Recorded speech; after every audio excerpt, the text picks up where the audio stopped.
On est au Tour Auto 2024 après un long périple et ils viennent d'arriver à Limoges au parc fermé, un véritable musée à ciel ouvert. C'est parti. Là vous avez une magnifique barquette MG, et oui, à l'heure du tout électrique dans la marque anglo-chinoise, il ne faut pas oublier que MG c'est à la base des roadsters, des cabriolets anglais qui ont fait une histoire mythique. Ça ne m'étonnerait pas qu'ils aient fait Le Mans d'ailleurs avec cette voiture, parce que MG et Le Mans ont une histoire un petit peu commune. On dirait pas, c'est vrai, on dirait pas aujourd'hui quand on voit tous les SUV, mais c'est magnifique. Et c'est vrai qu'aujourd'hui on a des feux en plastique, donc à l'époque c'était en verre, et tout ce scotch évite tout simplement que des débris de verre tombent sur la piste, parce que en cas de fissure ça reste quand même scotché. En tout cas ce Racing Green, on va dire ce vert anglais, lui va à merveille, tout comme la sellerie à l'intérieur. Regardez cette véritable pièce d'orfèvrerie, de carrosserie, de métal et de bois, c'est incroyable, avec la petite montre à gousset juste là. C'est trop beau. Et là vous avez une magnifique 250 GT. Le V12 qui est en train de se faire réparer. Oui, après le circuit du Val de Vienne, faut bien prendre soin pour finir à Biarritz. 488 GTB avec une magnifique 296 GTB. Et paradoxalement, le V6 chante plus que le V8. Bon, le V6 hybride et le V8 cette fois-ci, Ferrari Roma Spider. Et ouais, et je suis trop content. Il y a deux magnifiques Spider en plus et une très belle config de ce côté-là. C'est une première pour moi et je pense qu'elles sont livrées au compte-gouttes. Pour preuve, ces deux là viennent d'Italie, donc je pense que c'est encore très rare à croiser sur les routes. Voilà, on va la laisser partir. En tout cas, elle a une ligne que je trouve magnifique. Je suis assez fan de la Roma. Alors en Spider, je préfère la Portofino pour le moment. Peut-être qu'avec du temps, à force de la voir, c'est rigolo la façon dont la capote est intégrée au reste de la carrosserie, un peu flottante. Voilà, je vous laisse profiter quand même des vocalises. La Nuova Dolce Vita, selon Ferrari, on le reconnaît quand même avec ce look, cet esprit. Eh bien, on est dans le thème F12 TDF qui rend hommage aux victoires de Ferrari au Tour de France automobile, qui est le Tour Auto maintenant. Donc voilà, c'est un très beau clin d'œil de la part de Ferrari. Et donc Roma Spider, ça se voit que Ferrari est venu pour promouvoir la Roma Spider, parce qu'il n'y a que ça. Il me semble que je n'ai pas vu de Roma coupé. Quelle gueule, mais quelle gueule! La 812 compétitionnée, c'est incroyable, mais alors celle-ci, ça n'a pas vieilli, hein. Pour preuve, les arches d'aération que vous voyez juste là sont repris un peu sur le Puro Sangue aussi. La teinte est magnifique et vous avez vu, il n'y a pas le Cavallino sur le côté, sur l'aile, alors que là oui, mais d'ailleurs là c'était la première à sortir sans le Cavallino sur le côté. Et oh là là, bon, alors on va la suivre un petit peu tranquillement, parce que franchement... Bon, je ne sais plus où donner la tête, voilà, en paquet Aceto Fiorano en plus, SF90, de nouveau, oh là là, rouge avec la capote rouge, incroyable. Et hop, voilà, comme si on n'en avait pas assez, une nouvelle Roma Spider, un petit peu moins fan de la config, hein, vraiment celle-là vraiment pépite. Et donc 296 GTB dans une config assez classique, voilà, jaune et jantes en alliage. Alors déjà qu'il y a une 488 Pista, c'est rare. Il y a un moment, c'était vraiment une cote de fou. C'était des livraisons un peu au compte-gouttes, donc les mecs qui avaient des Pistas, certains ils les revendaient un peu, malheureusement. Mais du coup, quand ils les revendaient à prix d'or. Mais alors une Pista Pilotti, il n'y a que 500 exemplaires dans le monde, il me semble, à peu près. En tout cas, elle est magnifique, on le reconnaît vraiment à ce logo, voilà, Ferrari 2017, FIA GT Manufacture World Endurance Champion. Donc c'est pour fêter ce titre de la même année, et c'est aussi pour fêter évidemment le lien entre Ferrari et Le Mans qui est assez mythique. On en reparlera durant ce Tour Auto avec, vous avez vu, toutes ces parties en carbone, mais il y a aussi beaucoup de parties en plastique, assez curieux, parce que la Pista, normalement, il y a aussi beaucoup de parties en carbone, et vu que celle-là, c'est une version un petit peu... coursifiée, en tout cas faite vraiment pour aller sur la course, c'est vrai que ça coûte quand même moins cher de remplacer des parties en plastique que des parties en carbone. Oh, ça c'est beau, le petit démarrage de la F8 Tributo.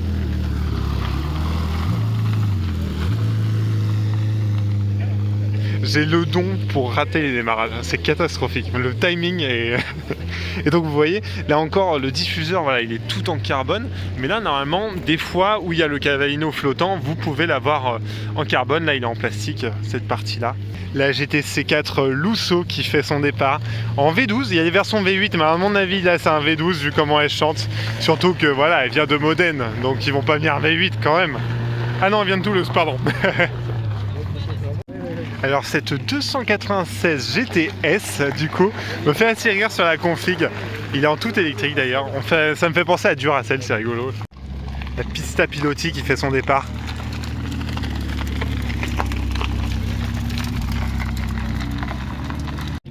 GTS dans une configuration incroyable. À mon avis, ça doit être une tailor-made vu cette bande horizontale qui carrefour, ça veut rien dire, qui parcourt le capot jusqu'aux ailes. Ça rappelle aussi certaines 250 GTB par exemple qui l'avaient en course souvent. En tout cas, elle est magnifique. Le V12 cheveux au vent, c'est incroyable. Avec cette vitre qui se baisse pour entendre les vocalises du V12, même si vous avez le toit dessus, elle est incroyable. Et là-bas aussi, ça chante. Hein. Il y a des petits peu qui arrivent là-bas. C'est trop bien. Alors ne vous trompez pas, ce n'est pas une série 5, mais bien une Alpina B5 Touring. Ça hurle, c'est incroyable. En tout cas, donc Alpina, on la reconnaît évidemment à ses jantes, hop, que je vais vous montrer juste là, sur le côté. Elle est magnifique, la config. Oh, ce vert anglais avec les jantes dorées, incroyable. C'est vraiment une voiture qui paye pas de mine. Vous avez, il me semble, 500-600 chevaux dans un Touring, dans un break de chasse. C'est incroyable. On n'est pas sur la même philosophie qu'un M3 Touring. Hein. Là, c'est vraiment une voiture pour aller vite. Limite, sur l'autobahn, vous foncez. C'est une voiture qui est agile, mais qui est quand même très lourde. Ce qui fait évidemment la réputation de Alpina. C'est maintenant... les intérieurs de BMW qui sont retravaillés, les moteurs qui sont un petit peu augmentés, les amortisseurs, etc. Et c'est curieux parce que la Alpina, pour moi, c'était la BMW 3 litres CSL Alpina qui était justement très allégée pour pouvoir gagner au Mans notamment. Et là, du coup, justement, c'est un petit peu plus chic, voilà, plus raffiné qu'une série 5 normale. C'est rigolo, on a un petit peu changé, évolué la philosophie de cette marque en tout cas. Gros coup de cœur mais on retrouve cette touche de sportivité, vous voyez ces appendices aérodynamiques. Porsche 906, incroyable. L'une des premières œuvres de Ferdinand Piëch qui était à la tête de Porsche. C'est magnifique. Vous voyez le logo Carrera sur le côté pour Carrera Panamericana. Assez Cobra, évidemment le V8 de chez Ford. On en retournera un petit peu sur l'histoire de cette marque, elle est folle.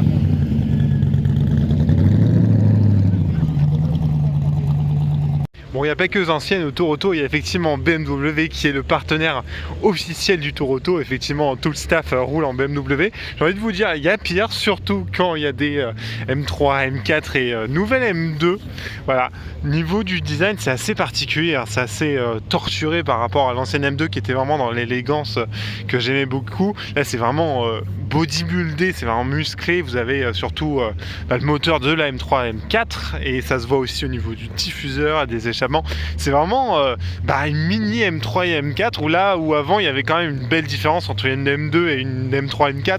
Là il y a quand même un sacré air de famille et c'est assez particulier hein, comme design. Décidément les haricots ils ont du mal à choisir ces BMW, soit trop verticales soit trop horizontales, mais au final on s'y fait. En tout cas c'est une voiture qui est exceptionnelle, toujours avec le 6 cylindres en ligne, avec toujours cette propulsion en 100% propulsion. En tout cas là, cette couleur elle est vraiment pépite. C'est vraiment une voiture de passionné. En plus c'est une boîte manuelle encore. Là vous avez une petite flopée de Jaguar Type E. Déjà une, normalement c'est exceptionnel, mais alors c'est vraiment au Tour Auto qu'on en croise le plus. Et du coup, limite on s'y habitue, mais en fait normalement il faudrait pas s'y habituer tellement c'est beau de voir ça. Vous voyez là, le V12, hop, 6 cylindres de ce côté, 6 cylindres de l'autre. Elles sont magnifiques avec Tour Auto, l'ancien logo. J'avoue avoir un gros coup de cœur sur cette configuration, sur ces deux configurations, j'ai envie de vous dire, un petit peu vert anglais, un petit peu clair. clair et là un peu plus foncé. En tout cas, c'est vraiment la quintessence, l'automobile à l'état pur. C'est vraiment des pages d'histoire, vraiment. Le V12, l'inspiration de la course directement, c'est tellement voilà, aérodynamique. Vous voyez aussi ce long capot qu'on retrouve aussi sur les 300 SL par exemple. C'est vraiment une étape dans l'automobile à ces époques-là. C'est des voitures tellement fabuleuses qu'elles ont marqué à l'époque de leur sortie et elles marquent encore aujourd'hui. Par exemple, la F-Type s'en est beaucoup inspirée, comme d'autres cabriolets et GT chez Jaguar dans les années suivantes. C'est des voitures incroyables. Regardez celle-là avec le Union Jack en livrée, incroyable. Là au moins on sait que c'est anglais, alors que là voilà, avec un drapeau tricolore, c'est trop drôle. En tout cas, c'est vraiment une voiture qui est magnifique, avec le capot qui s'ouvre à l'ancienne comme une Miura. Et dites-vous que c'est tellement des belles voitures que même Enzo Ferrari, qui est quand même très chauve, hein, très fier de sa marque, a reconnu que la Type E c'était l'une des plus belles voitures au monde de la production. Si c'est pas un super compliment ça. Là vous avez une AC Shelby Cobra. C'est rigolo, hein, on connaît surtout les versions cab, mais alors les versions coupées sont assez atypiques, mais un peu moins courantes, j'ai l'impression. En tout cas, c'est vraiment une voiture qui est née pour la compétition, née par un compétiteur, évidemment, Carroll Shelby. Faut savoir qu'il était allé chez Chevrolet, toquer à leur porte pour leur demander si ça avait chauffé de faire une collab entre la marque AC, qui était un carrossier anglais, et eux.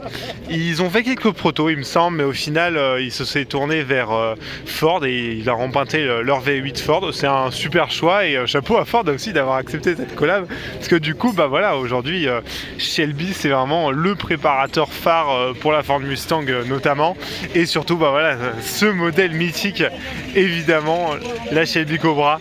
C'est rigolo avec le toit, dites-moi ce que vous en pensez, c'est assez atypique, on n'est pas trop habitué à les voir comme ça, mais je peux vous dire que je pense qu'au Tour Auto c'est quand même bien d'avoir un toit, ouais.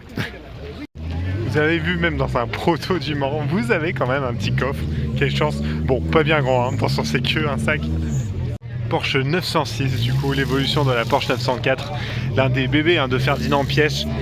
Humainement, c'est un peu contestable, hein. Franchement, bon, sa façon de manager, mais alors, pour le patrimoine automobile qu'il a laissé, vraiment, chapeau à lui. C'est donc une voiture homologuée pour la route, mais qui courait en endurance, notamment au Mans. C'est l'évolution de la 904, il y avait un 6 cylindres, si je ne me trompe pas, dans cette voiture. Je trouve ça tellement chouette de rouler avec, de la voir rouler. Normalement, c'est des voitures qu'on voit jamais, qui sont dans des collections privées ou qu'on voit aux enchères à RM Sotheby's par exemple, mais qui sont statiques. Là, on la voit vivre, on la voit réparer. Regardez, bah voilà comment on la répare, comment elle s'ouvre, c'est magnifique. À mon avis, ça, en ligne droite, enfin, vu que ça a été développé pour le Mans, sur circuit, ça doit être incroyable. Peut-être que pour les routes sinueuses, pour les petites spéciales, ça doit être un petit peu plus galère. Mais en tout cas, ça en reste pas moins vraiment mythique comme voiture, le Porsche 906. J'ai en parlé en début de vidéo que MG c'était plus du tout ce que c'était. Bon bah malheureusement Lotus aussi. Là c'était vraiment voilà, avec cette Lotus Elan, la philosophie de Colin Chapman, Light is Right. À mon avis, les 512M on les attend, hein, les 906, 904, etc. Je les attends beaucoup. Mais celle-ci, à mon avis, en termes d'agilité, elle doit être beaucoup plus simple, elle doit beaucoup mieux se débrouiller sur les petites spéciales de France.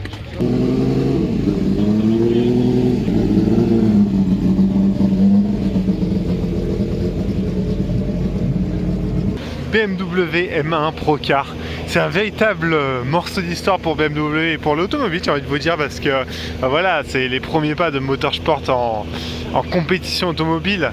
Regardez, elle est incroyable. Ça n'a plus rien à voir avec la version de course, enfin la version de route. Du coup, là, c'est la version de course. Regardez les deux trous pour venir aérer le moteur, pour diriger les flux d'air aussi. C'est incroyable.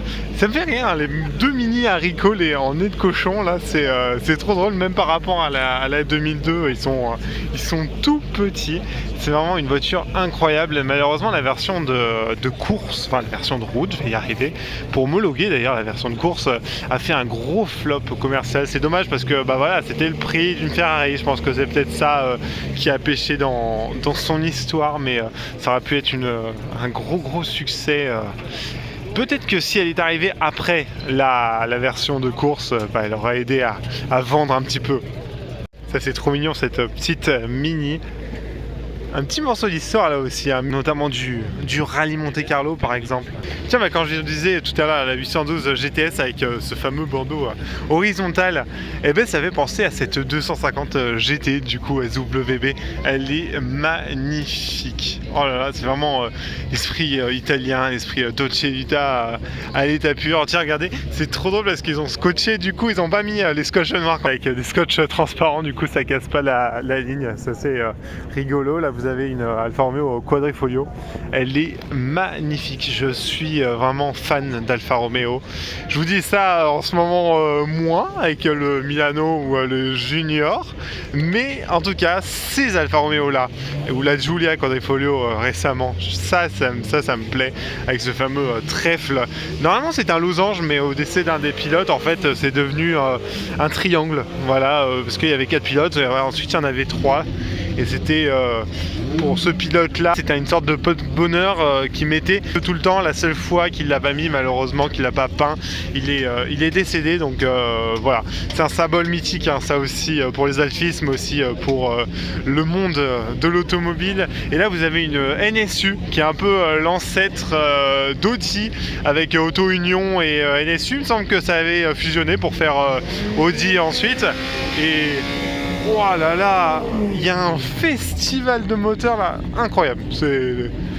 Et donc ouais, du coup c'est rigolo parce que c'est une TT, ça je savais pas, et c'est une TT, donc bah voilà. Ensuite il y avait eu l'Audi TT.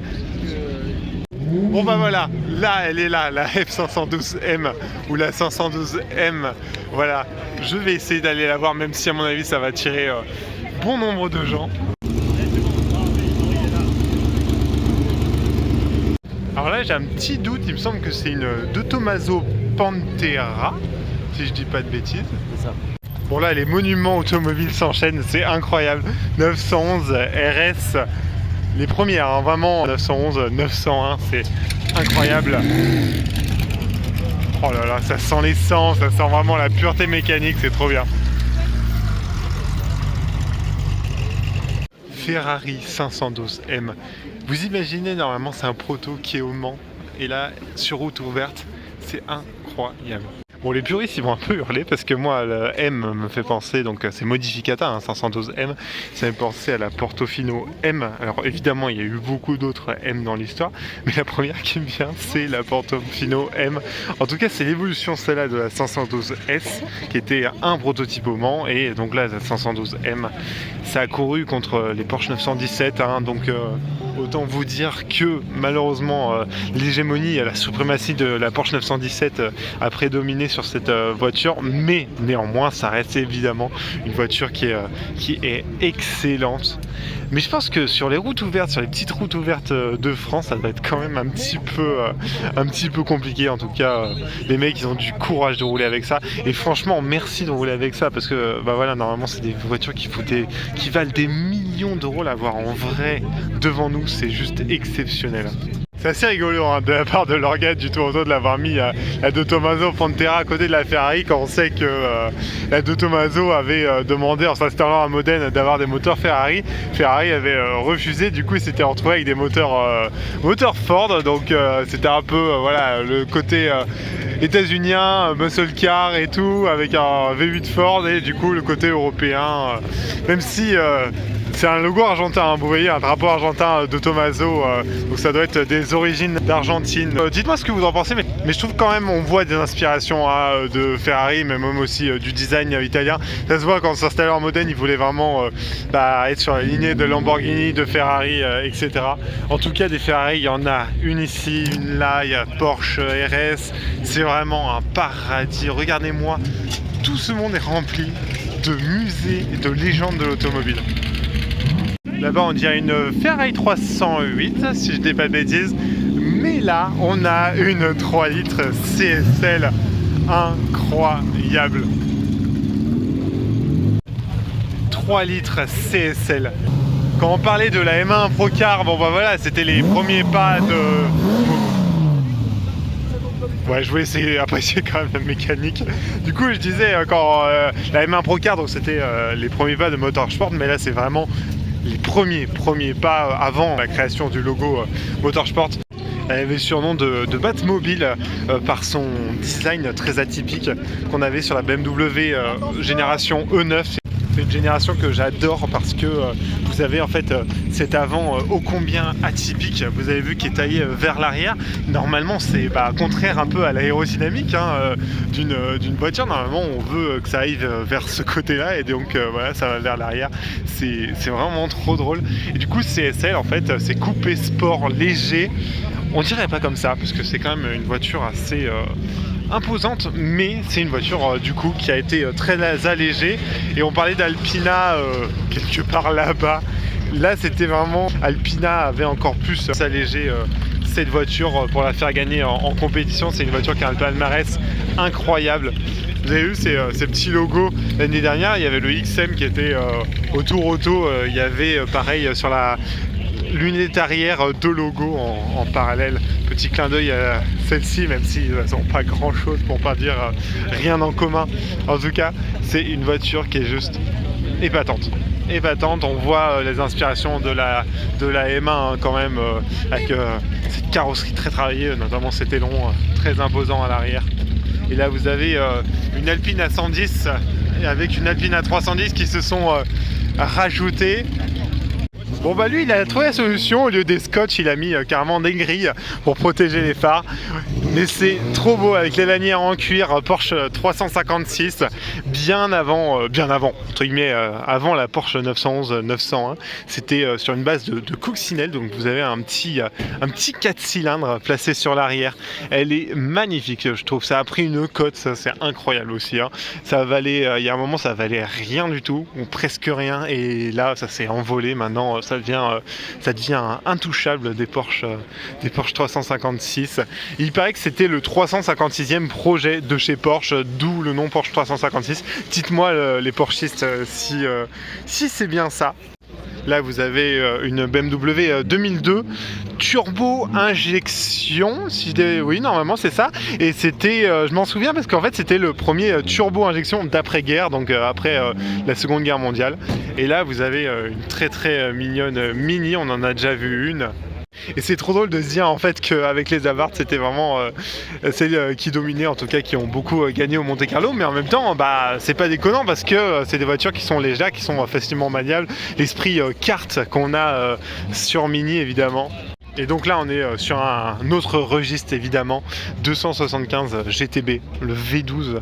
Quand je vous disais que sur la Type E c'était vraiment une époque, le long capot avec l'habitacle qui est placé sur l'arrière, là on le voit encore sur cette voiture. C'est une voiture qui est incroyable. Et là on a une Alfa Romeo, du coup Zagato, on l'a vu arriver en tout début de vidéo. Vous avez vu cette calandre mythique de chez Alfa Romeo qui est vraiment forgée, ça fait vraiment forgé, ouais c'est ça, ça fait vraiment brut, on a l'impression que c'est vraiment un forgeron, ça fait vraiment la fait main un peu traditionnelle, c'est très rigolo.